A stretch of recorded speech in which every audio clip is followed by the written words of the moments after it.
Bonjour à tous, nous avons le plaisir de vous retrouver aujourd'hui sur l'une des installations de la Régie des eaux gessiennes pour notre nouveau regard croisé. Ce regard croisé portera sur la ressource en eau et l'assainissement dans le Pays de Gex. On vous retrouve tout de suite sur le plateau pour échanger.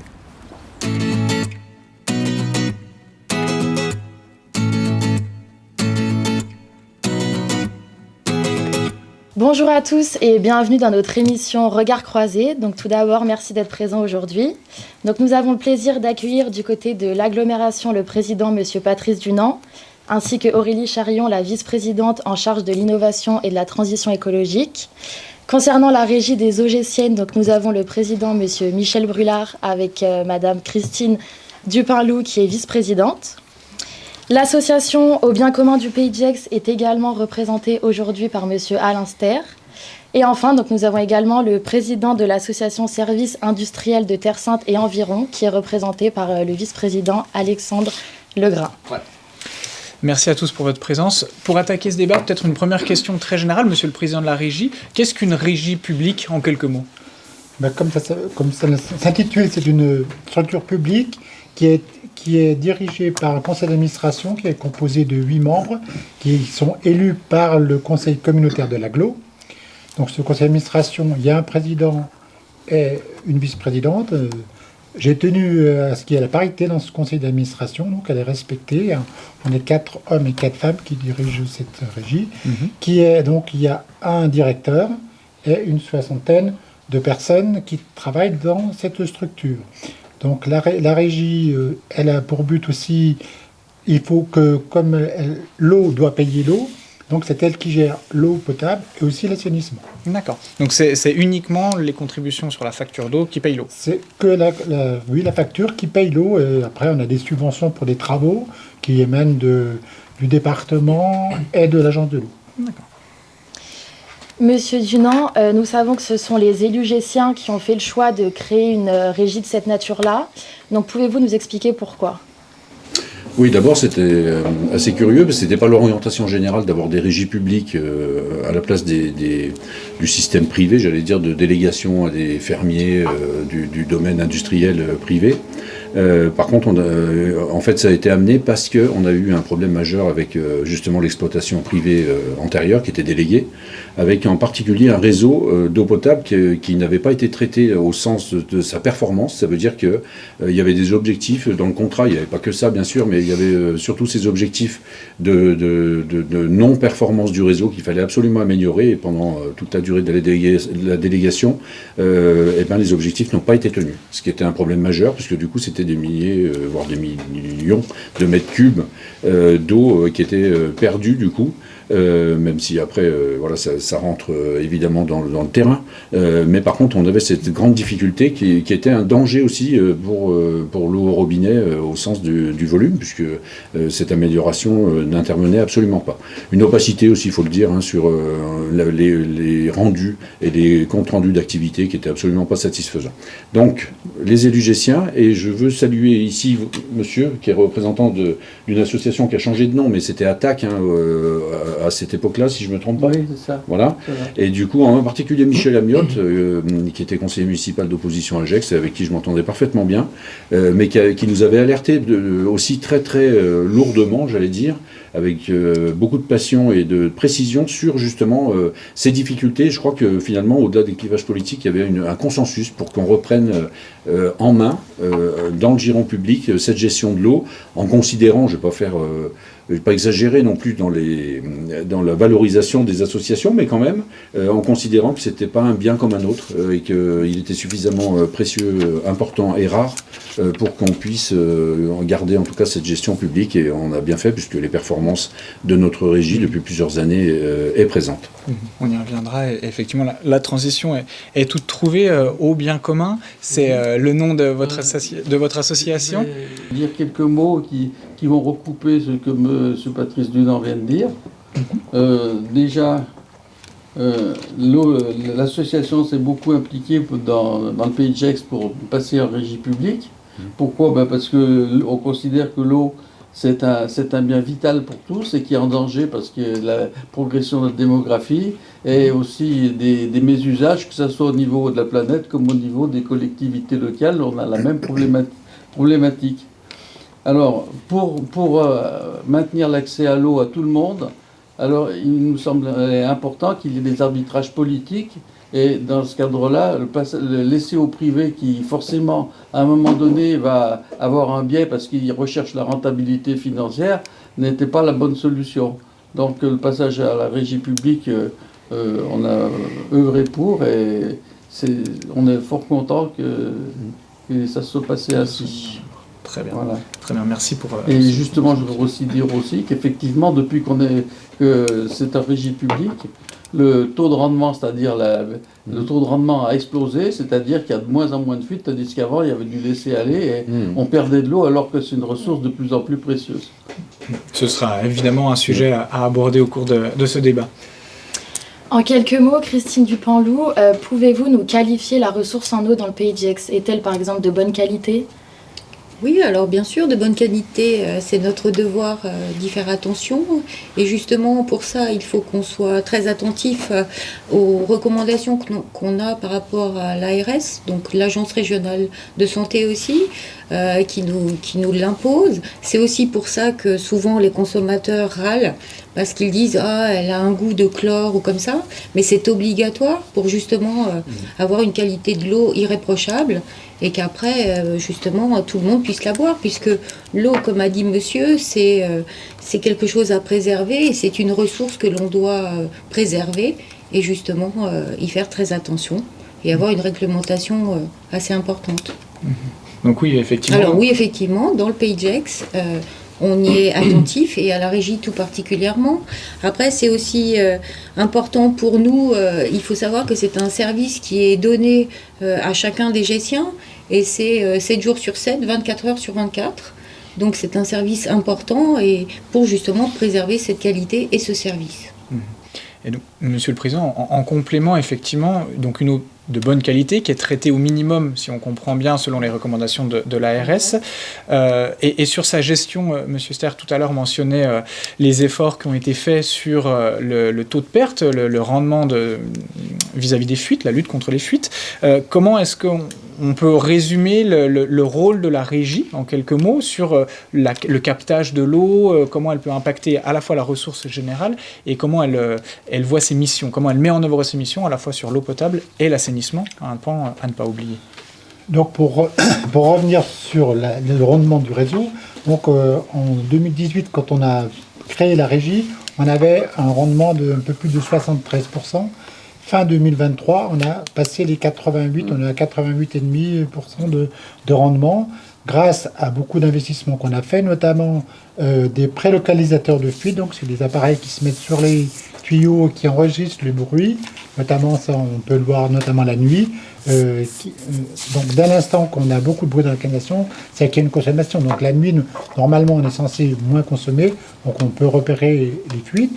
On a aussi engagé un chercheur de fuite qui malheureusement n'était plus le cas de notre précédent, du fermier précédent. Donc c'est ce qui est aussi expliqué et on a beaucoup aussi investi chaque année dans le renouvellement des réseaux. Donc tous ces appareils qui ont été mis, ça nous donne les endroits où il y a des réseaux qui sont déficitaires, enfin défectueux plutôt, et du coup ça nous indique où il faut faire les investissements.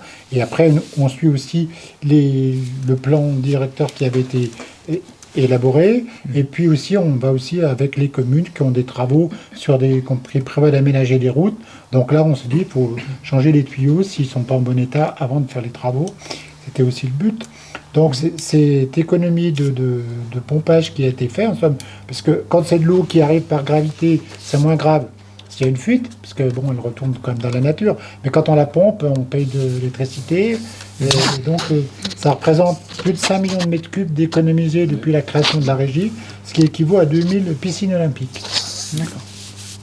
Très bien. Et sur l'assainissement, donc on travaille, on collabore aussi, donc on a des stations d'épuration dans le Pays de Gex, notamment dans le sud, et puis sur Divonne, et puis le Dard, si je ne me trompe pas.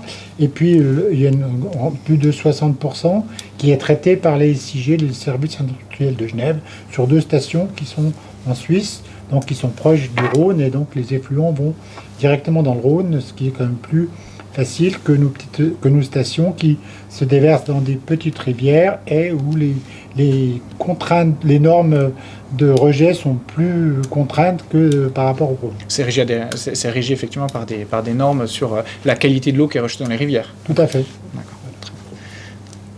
Et peut-être une question complémentaire, on parle d'économie d'eau, d'assainissement. Peut-être une question générale, avant peut-être de voir son aspect transfrontalier, mais d'où vient l'eau concrètement du Pays de Gex? On en parle, mais elle vient d'où à l'origine? Alors l'eau, la principale ressource était celle de Pré-Bataillard, qui quand elle a été, qu'elle a été trouvée dans les années, il y a déjà plus de 20 ans, plus trentaine d'années. C'est une nappe? C'est une nappe souterraine où on nous avait dit à l'époque que ça allait alimenter tout le Pays de Gex, qu'on n'avait pas de souci à se faire. Et on a vu au fil du temps qu'avec les pompages importants qui étaient réalisés par les fermiers, à un moment donné, la nappe s'est effondrée et on a dû mettre en place des maximums de prélèvements. Et aujourd'hui, si on regarde cette année, elle était 9 mètres plus haut qu'elle n'a jamais été depuis qu'on enregistre Depuis 99. Depuis 99. Et puis après, on a le champ captant de Chenard, qui est aussi une nappe. On a l'Apralais, là c'est une source qui ressort et là, elle descend et elle remonte. Là, à ce moment, elle est au maximum. On a la nappe de Greny et on a la nappe d'accompagnement du Rhône à Pony, où on a des projets d'investissement pour pouvoir pomper plus là-bas. Donc on attend les autorisations. Et puis après, on a quelques sources, notamment sur Gex, sur Divonne et dans la vallée de la Valserine. Et puis après, on a donc un accord transfrontalier avec le site C pour de l'eau qui a été fait suite à la pollution de la nappe de la Mélie, où on ne pouvait pas la protéger. Donc là, il y a eu, une époque, donc un accord qui a été fait avec nos amis suisses du canton de Vaud, du site C, donc sur lequel on a aussi des projets d'investissement dans les années futures. Mais là, ça sera plutôt un investissement qui va aller aussi des deux côtés, qui va servir aussi au site C. Merci beaucoup. Et donc justement, concernant l'aspect transfrontalier de la provenance de l'Oncosommé dans le Pays de Gex, est-ce que vous pouvez nous expliquer justement cet aspect un peu transfrontalier, nous expliquer un peu comment cela fonctionne? Bon, c'est-à-dire que les sites C et puis la régie avaient un besoin commun d'eau supplémentaire à un moment donné, et donc pour les raisons que monsieur vient d'expliquer. Et donc nous avons décidé de co-investir dans des infrastructures supplémentaires de pompage d'eau du lac et de traitement de l'eau de cette eau du lac. À la fois, bien sûr, pour nous, site C, pour nos besoins, mais aussi pour la régie des eaux. Donc, comme on a pu faire ce travail en amont, on a pu prévoir les infrastructures pour. C'est un co-investissement, et puis nous revendons l'eau à la régie à prix coûtant, c'est-à-dire le prix que ça nous coûte de l'exploiter, enfin de la traiter, et puis de l'envoyer. Donc, pour l'instant, c'est vrai que c'est une relation qui va dans un sens. Ce sont les sites C qui envoient de l'eau à la régie, puis effectivement, comme ça a été mentionné, nous avons comme projet futur d'améliorer la résilience de nos deux réseaux mutuels par la mise en place d'un projet qui est quand même assez vaste et qui vise essentiellement pour nous, SITSE, à améliorer la défense incendie dans une zone bien spécifique de notre région, qui est l'un des points noirs de la défense incendie du canton, c'est-à-dire qu'il n'y a pas assez de pression dans les conduites, pour le dire aussi simplement que ça. Donc nous avons besoin davantage de pression dans ces canalisations, et donc ce projet va nous permettre d'améliorer cette pression pour nous, et puis aussi d'améliorer la quantité d'eau envoyée à la régie dans les années qui viennent. Donc oui, c'est un projet à moyen et long terme, je dirais. D'accord, très bien. Monsieur le Président, une question nous vient en entendant ces éléments-là. Quelle est la vision politique, on peut dire, d'un territoire comme le Pays de Gex face à ces enjeux qu'on voit vite dépasser les frontières, en réalité, en lien avec nos voisins, comme l'exemple du site C. Quelle est la priorité ou la grande ligne qui pourrait guider les choix politiques faits dans les années à venir? Alors d'abord, il faut souligner qu'évidemment, on est dans un bassin et que cette ressource en eau, elle ne s'arrête pas à la frontière, et que tous ces éléments de macro-analyse, je veux dire, pour la vie future de ce bassin, c'est à prendre en compte. Et moi, je suis très favorable à ce qu'au niveau transfrontalier, on ait beaucoup d'échanges sur les observatoires divers, l'évaluation d'un certain nombre de choses à ce niveau-là, mais je laisserai ma vice-présidente en parler parce qu'elle est très au fait de ces sujets. Mais au-delà de ça, par contre, on voit bien que nous, on a choisi un modèle qui me semble pertinent dans le sens où c'est un modèle de projet, qu'on ne rentre pas dans des usines à gaz transfrontalières très lourdes au niveau pilotage, enfin gouvernance, mais surtout avec des réglementations des deux côtés qui sont absolument déjà très contraignantes et qui demandent évidemment beaucoup de coordination, etc. Donc on est très pragmatique. Notre position au niveau du Pays de Gex, elle est assez partagée. En tout cas, au niveau de l'agglomération, c'est cette voie-là qui est portée. C'est-à-dire que, en fait, on souhaite renforcer toutes les coopérations possibles pour deux sujets. D'abord, je parle de l'eau potable, d'abord assurer, et je complète de mon côté, ce que vous disiez, monsieur, qui est tout à fait pertinent, puisqu'on travaille ensemble, au sens large, sur ce sujet depuis des années, et ça marche très bien, c'est que, il faut qu'on arrive avec nos voisins suisses, de ce côté-là en tout cas, à parfaire le bouclage en eau potable du Pays de Gex, qui a l'avantage de sécuriser évidemment l'approvisionnement au robinet, bien sûr, avec une évolution de consommation qui doit aussi prendre en compte toutes les économies qu'on fait sur la propre consommation de chacun. C'est-à-dire le but, c'est qu'il y ait moins de consommation d'eau par habitant, on va dire, que ça soit beaucoup plus pertinent.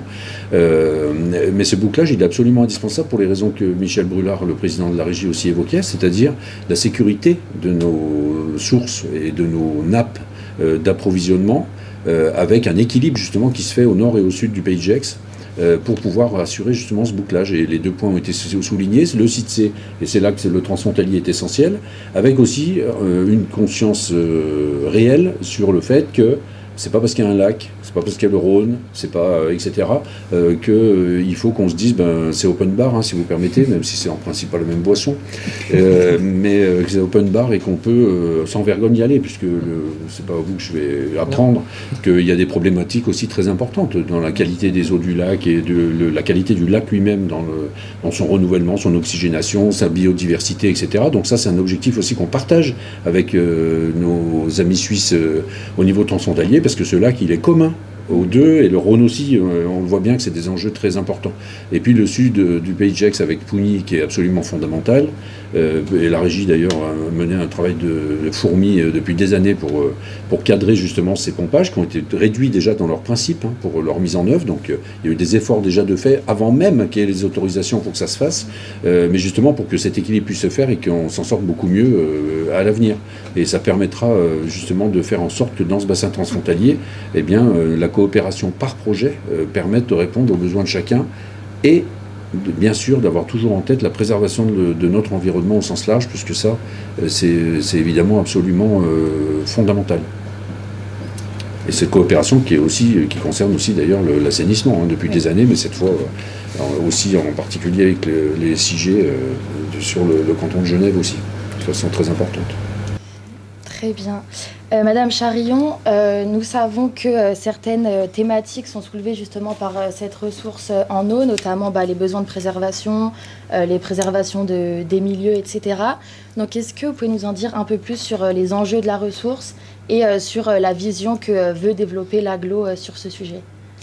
Écoutez, cette problématique de la ressource, elle n'est pas nouvelle pour l'agglomération du Pays de Gex, en termes de qualité donc de la ressource en eau, et puis en termes quantitatifs, comme l'évoquait le président Patrice Dunant.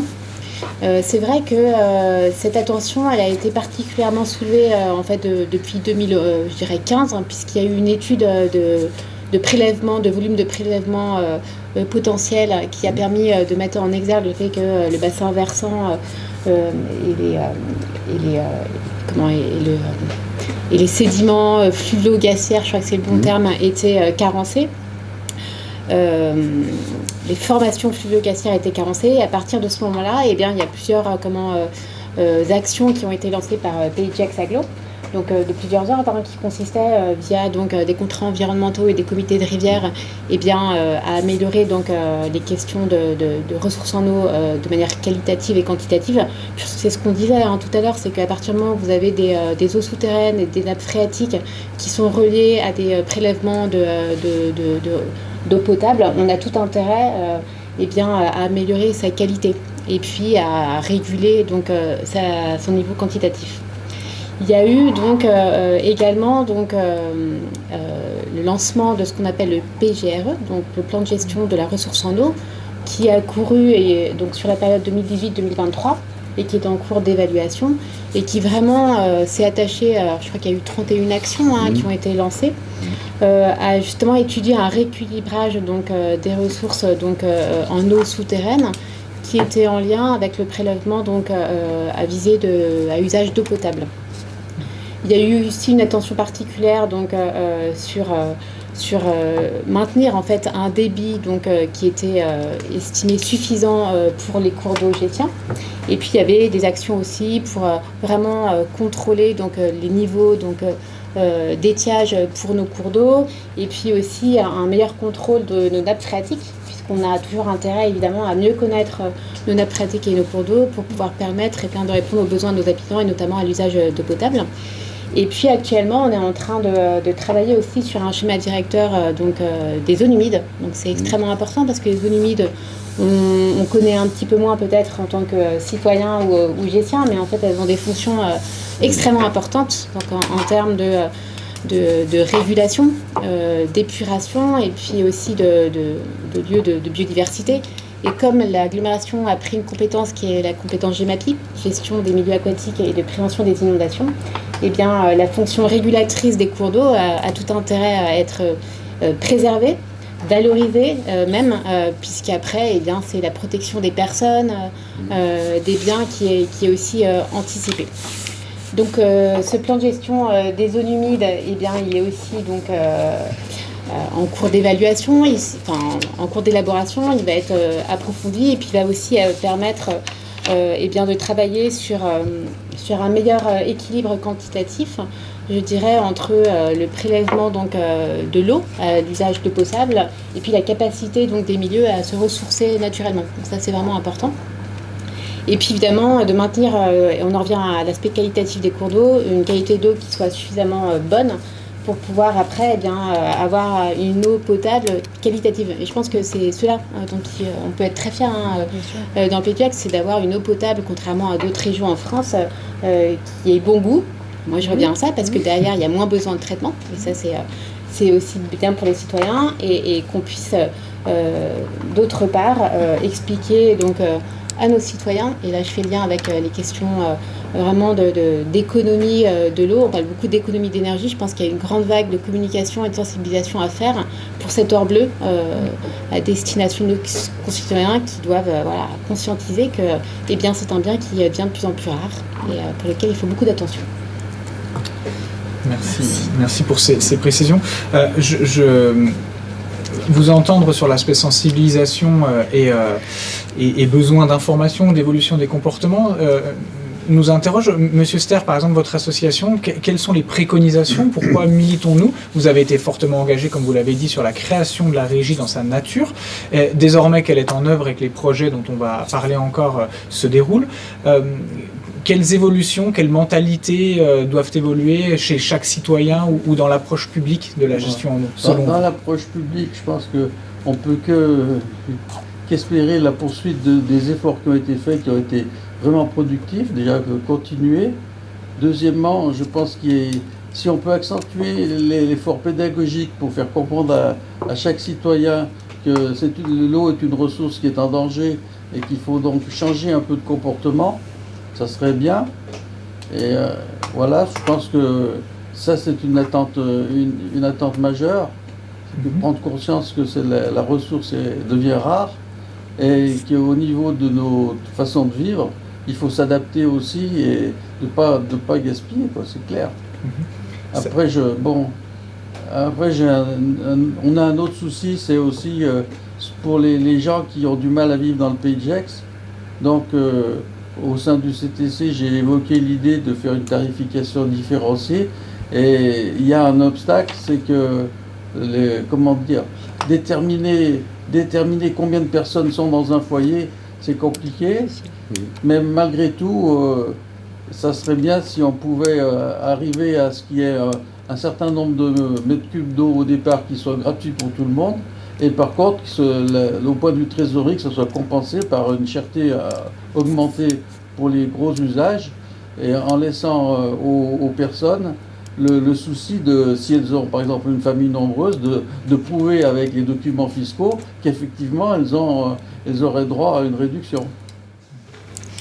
Ça appelle peut-être réaction de la part de la régie, ces questionnements, Madame Dupont. Ces questionnements-là, on en a déjà parlé au conseil d'administration.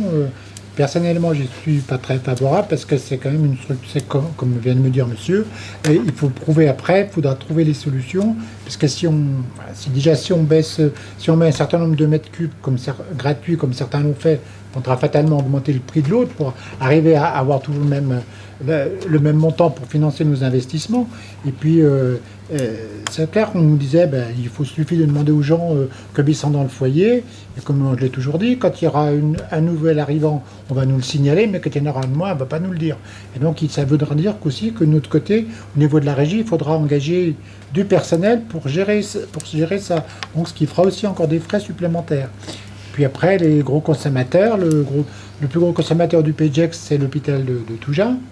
Hein, donc, et puis l'autre gros souci, c'est par rapport aux immeubles où il n'y a qu'un compteur général et que les sous-compteurs n'ont pas été installés par la régie. Donc pour nous, ils ne sont pas fiables, donc on ne peut pas se référer à ça. Donc on a quand même un certain nombre. On avait regardé les plus gros consommateurs du PGX. C'est ça, c'est ce que je dis. Donc c'est l'hôpital et après c'est tous ces immeubles collectifs. Après on n'a quand même pas beaucoup de personnes qui consomment des milliers de mètres cubes d'eau. Monsieur Brulard, justement, pouvez-vous nous dire comment peut-on répondre aux besoins de la population qui est actuellement en croissance sans pour autant impacter fortement l'environnement ? Eh bien, aujourd'hui, on a une autre ressource qui avait été trouvée, donc c'est celle de Chauvilly, où on est toujours en attente des autorisations définitives de pompage, malgré tous les documents qui ont été fournis, et que l'eau est d'une qualité très satisfaisante aujourd'hui. On n'a pas de problème de pollution sur ce site. Et donc aussi, il y a eu aussi dernièrement la recherche dans les calcaires profonds. Donc ça, on attend les résultats qui doivent nous être présentés, je ne sais pas quand. Donc c'était quelque chose qui a été fait avec aussi nos amis suisses qui ont été financés en partie. Et puis, donc il y a la nappe d'accompagnement de Pougny, comme du Rhône à Pougny, qui est alimentée par le bassin versant du Jura et la nappe d'accompagnement du Rhône également, et où là on a fait des études, on nous avait demandé une étude 4 saisons, on en a même fait presque 8, enfin en tout cas 7, donc et là on est toujours dans l'attente des autorisations, et c'est surtout ça qui est impressionnant, c'est voir la lenteur de l'administration pour nous donner les autorisations nécessaires. Et après il y aura des investissements à faire pour relier, donc l'idée c'est d'avoir un bouclage qui vient aussi bien du nord que du sud du PGX, qui serait, on se regrouperait vers Creuset, sur le site on est en train de construire des nouveaux réservoirs qui sont censés alimenter en priorité Saint-Genis, mais ça pourrait être le point de rendez-vous des deux alimentations du PGX. Très bien. Je vous voyais réagir. Non, mais si je peux vous rassurer, Monsieur le Président, la lenteur administrative est vraiment la même. En Suisse, on a exactement le même problème au niveau des ressources. On attend aussi beaucoup d'autorisations parce qu'évidemment, on a un peu les mêmes soucis. On recherche de nouvelles ressources en eau. Pour le dire sans entrer trop dans les détails, on a deux régimes de pression. Un régime de pression supérieur et un autre inférieur. Celui qui est en bas est alimenté essentiellement par le lac, celui qui est en haut par les sources. Alors évidemment, tout n'est pas strictement séparé, mais nous recherchons de nouvelles sources ou à améliorer le captage des sources existantes, puisque de plus en plus on constate des baisses de production de nos sources. On constate aussi que l'on est obligé de fermer des sources, du moins temporairement, car polluées, notamment la source Marie qui est polluée au chlorothalonil, donc on dépasse de 5 fois les normes, donc on n'a absolument pas le droit de la distribuer à l'exploitation. Donc voilà, nous aussi on a un peu les mêmes soucis, on recherche de nouvelles ressources en eau et nous butons parfois contre une administration qui est parfois très lente.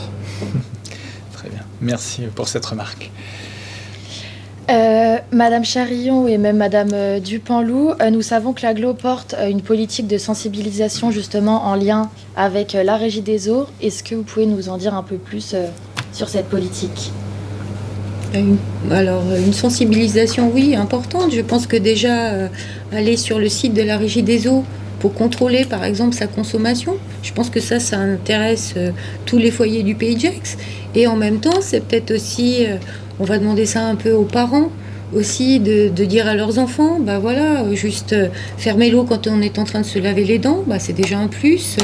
Peut-être récupérer l'eau de la salade pour mettre dans les fleurs. Enfin, tout un tas de petites choses qui font que chacun prend conscience.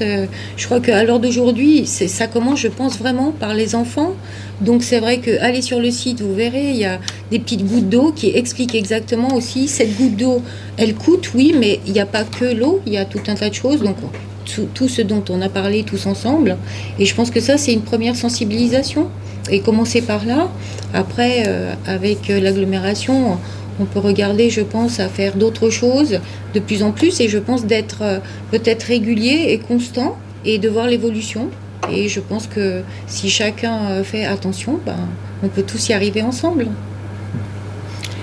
Alors d'ailleurs, c'est un peu l'idée, c'est qu'on l'a beaucoup fait, ces actions de sensibilisation avec par exemple la question alimentaire, zéro gaspille, etc. Donc avec cette méthode, je pense qu'on va préparer de cette façon-là aussi des campagnes associées à des associations pour aller sensibiliser jusque dans les écoles ou lors des événements communaux pour cette question d'économie d'eau. Il faut aussi en parler, un travail de fond qui est fait avec les promoteurs dans le cadre d'opérations d'aménagement et de programmation, où on va vraiment leur demander d'aller chercher la récupération des eaux pluviales lorsqu'il y a un projet immobilier. Donc ça aussi, c'est quelque chose sur lequel on travaille pour intelligemment récupérer ces eaux pluviales pour l'arrosage, etc. Donc on en est qu'aux prémices de cette question de sensibilisation de la ressource en eau. On en a beaucoup parlé pour les questions alimentaires, pour des questions énergétiques, et je pense que maintenant s'ouvre l'ère de la question de la ressource en eau et de son économie. Tout à fait. Et notamment à l'urbanisme aussi, ouais, c'est très important. C'est ce qui vient aussi dans toute demande de projet maintenant, d'avoir une cuve, et une cuve de récupération des eaux pluviales. Et ça, c'est aussi très important pour le jardin, pour les plantes, pour la biodiversité, et pour redonner justement une partie de cette eau à la nature. Ça aussi, c'est voir plus loin et la suite. Et puis pour finir, lorsque nos citoyens voient, par exemple, je prends l'exemple des bassins de rétention qui sont imposés lorsqu'il y a un projet d'infrastructure, que ce soit un gymnase, etc., qui sont d'envergure, c'est l'occasion de leur expliquer pourquoi c'est important d'avoir des bassins de rétention, pourquoi l'évapotranspiration limite aussi limite le remplissage de nos eaux, de nos nappes souterraines, pourquoi ces bassins de rétention permettent l'infiltration à la parcelle, etc. Donc c'est aussi des investissements de la part ou de l'agglomération ou des promoteurs qui sont aussi pédagogiques, mais il faut les relayer, il faut expliquer aux gens pourquoi on aménage ainsi notre environnement. Merci pour ces éléments. Peut-être un mot de la fin sur lequel on vous invite bien évidemment à réagir, mais Président, lorsqu'on entend ou qu'on voit des débats ou des informations dans la presse sur des territoires qui ne seraient plus en mesure de délivrer des permis de construire, par exemple, par manque d'eau, et quand on sait que l'aspect assainissement, la capacité d'assainissement et la capacité d'approvisionnement sont partie prenante des décisions de délivrance ou non de permis de construire, est-ce qu'on peut être globalement optimiste malgré tout, malgré la pression démographique sur le territoire, lorsqu'on entend tout ce qui est mis en place, ou est-ce qu'effectivement on a un risque à court terme de délivrance des permis de construire ou d'approvisionnement directement en eau? Alors déjà, je voulais simplement compléter le propos précédent en disant qu'on a un outil formidable aussi pour la pédagogie. Je reviens juste 2 secondes là-dessus, puisque à l'agglomération, on a notre service éducation et développement durable avec 80 interventions, je crois, par an dans les écoles du Pays de Gex, justement, et qui promeut toutes ces actions dans l'environnement de façon plus large par rapport à l'eau, mais quand même. Et du coup, ça c'est important, parce que Christine Dupanloup l'a dit, ça passe, les enfants c'est l'avenir, mais c'est aussi la meilleure façon de faire passer des messages, puisqu'ils motivent aussi leurs parents avec des choses qui deviennent absolument impossibles à imposer à des gamins, parce qu'ils ont déjà la conscience qu'on leur a montré sur des sujets où nous, on avait l'habitude d'être un peu plus négligents. Donc je voulais souligner, parce qu'on a ce service dont on est très fiers, et qui fait un gros boulot aussi de banalisation, entre guillemets, positif sur le sujet. Sur les permis et la population, de toute façon, le problème de l'eau, il est national. Il est même international, au sens vraiment global et planétaire. Donc, puisqu'on n'arrête pas de nous dire qu'il faut tout mettre en place autour du vivant, et c'est bien normal, et de l'humain en particulier, de toute manière, la problématique, elle se pose de façon générale sur comment on gère l'eau pour la population, tout court. Et nous, dans notre bassin, où on a évidemment une pression, et je mets dedans notre bassin transfrontalier avec Genève, le canton de Vaud et le Genevois français, en général, on a une pression très importante. On sait qu'on va avoir 400 000 habitants à peu près de plus dans des temps qui sont finalement assez rapides, malgré tout. Et il faudra simplement y faire face. Donc les permis de construire et tout ça, en fait, toute cette politique, tout ce qui vient d'être dit là aujourd'hui, c'est pas bloquer le développement, parce que ça, on n'en a pas forcément d'ailleurs les moyens à 100%. Donc il faut évidemment essayer de faire en sorte, et on le fait au travers de l'aménagement du territoire, de mesurer la possibilité d'accueil. J'y mets des réserves parce qu'il y a beaucoup de renouvellement de la ville sur elle-même, par exemple, où là on ne maîtrise pas forcément non plus les permis et les gens qui arrivent. Donc ce qui compte, c'est de continuer à poursuivre cette politique d'économie, de coopération internationale, mais je veux dire transfrontalière, c'est moins prétentieux, mais c'est quand même ça. Donc transfrontalière pour justement faire en sorte de préserver la ressource, le lac Léman, les nappes, les sources, etc. en commun, au sens du principe, et chacun avec ses propres politiques, puisque c'est des réglementations nationales souvent, mais en collaboration bien sûr, et avec des projets communs comme on peut le développer avec le CITSE, qui est un modèle du genre, je veux aussi le souligner, de coopération, d'état d'esprit, et qui montre qu'on n'est pas obligé de mettre en place des usines à gaz pour que les choses fonctionnent, accessoirement. Mais par contre, en fait, c'est l'économie sur l'eau, c'est un autre usage de l'eau, c'est une préservation maximum de la ressource qui permet justement de faire face à ce besoin qui va de toute façon continuer à augmenter. Mais c'est de l'eau, en fait, on va arriver à un moment où plus de besoins va se traduire par avec autant d'eau, il faut faire plus, en gros. Donc notre engagement, mais c'est aussi notre obligation, c'est de transmettre à nos enfants, au sens évidemment large du terme, c'est de transmettre à nos enfants justement une ressource qui, à notre niveau, avec les éléments qui peuvent être les nôtres, puisqu'on ne maîtrise pas tout évidemment, malheureusement, ou pas, je ne sais pas, et du coup de transmettre justement un outil, entre guillemets, de cette gestion globale de l'eau sur le bassin qui soit un outil de performant, de préservation. Après, la difficulté, c'est qu'on ne connaît pas non plus forcément le rythme de dégradation ou pas à venir, puisqu'on sait, on voit quand même les grandes tendances qui sont compliquées. Il y a aussi les glaciers. Nous, on est quand même dans un secteur où la neige, les glaciers, etc., c'est quand même pas neutre dans la ressource en eau non plus. Et du coup, il y a tous ces éléments qui sont en train de changer. Et une fois de plus, c'est l'humain qui doit s'adapter à la nature. Et du coup, il y a beaucoup d'efforts qui sont faits dans ce sens-là. Et en tout cas, au niveau qui est le nôtre, au sens de la régie, du bassin, etc., et de nos partenaires, cette exigence, elle doit être encore plus grande, puisque la ressource est de plus en plus chère, au sens où elle se raréfie d'une manière ou d'une autre. Mais il faut y faire face. Après, quand on entend des discours en disant pour plus délivrer de permis de construire et tout ça, enfin, il y a un moment, je pense qu'on sait que, on peut le dire malheureusement ou pas, c'est pas le problème, c'est qu'il y a une dynamique, il faut essayer de le gérer. Mais par contre, voilà, vous bloquez pas ça en claquant des doigts, parce que c'est pas comme ça que les choses se passent. Donc il faut y faire face. Encore une fois, le but, c'est de se mettre en position de le faire avec les bons réflexes et les bons outils. Merci beaucoup. Merci à vous pour votre participation à cette émission. Merci. Et merci à tous d'avoir regardé ce regard croisé, et on se retrouve très bientôt pour une nouvelle vidéo. Merci. Merci.